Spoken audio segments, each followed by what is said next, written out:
আসুন এটা আমরা সরকারি বা বাণিজ্যিক ডেটা দিকে তাকানো যাক, যেটা আপনি ভালো করে আরো স্পষ্ট বুঝতে পারবেন।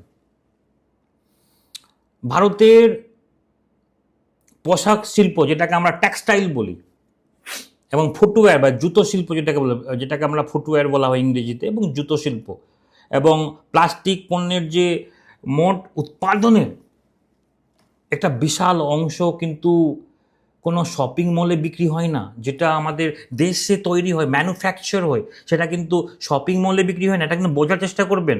যেটা মেড ইন ইন্ডিয়া, সেটা কিন্তু শপিং মলে বিক্রি হয় না।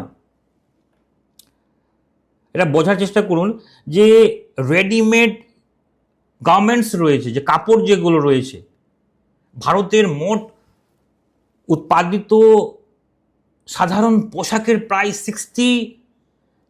60% থেকে 65% এই ধরনের ওপেন মার্কেট বা ফুটপাতের মাধ্যমেই সাধারণ মানুষের কাছে পৌঁছায়। কিন্তু এই ফুটপাতের মাধ্যমেই পৌঁছায়। যদি আপনার প্লাস্টিক বা গৃহস্থলী পণ্যের কথা যদি বলি, মধ্যবিত্ত বা নিম্ন মধ্যবিত্ত ব্যবহৃত যে নিত্য প্রয়োজনীয় প্লাস্টিক সামগ্রী প্রায় 70% বিক্রি করেন এই ছোট ছোট হকাররা। সেটা কোথায় তৈরি হয়? ইন্ডিয়াতে তৈরি হয়, এবং ভীষণ সস্তা দামে। এবং ফুটওয়্যার যদি বলি, জুতো শিল্প, দেশের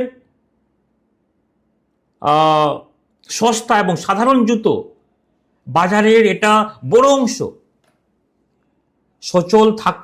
আপনার সচল থাকে এই ফুটপাতের রিটেল চেনের মাধ্যমেই সেটা সাধারণ মানুষের কাছে সরবরাহিত হয়। এটা কিন্তু বোঝার চেষ্টা করুন। এই ডেটা থেকে একটা বিশেষ পরিষ্কার, আমাদের দেশে বড় বড় ব্র্যান্ড এবং ফ্যাক্টরিগুলো তাদের উৎপাদিত পণ্যের ভলিউম বা বড় অংশটি বিক্রি করার জন্য পরোক্ষভাবে এই হকারদের ওপর নির্ভর করে থাকে। হকার উচ্ছেদ হলে বড় বড় ফ্যাক্টরি, গুদামে মাল জমে গিয়ে নষ্ট হবে, যার ফলে উৎপাদন কমবে এবং শেষ পর্যন্ত বড় বড় কোম্পানির কর্মী ছাঁটাই শুরু হবে, লে অফ করা হবে, মানে আপনার জব ছাঁটাই করা হবে, আরো আনএমপ্লয়মেন্ট বেড়ে আসবে।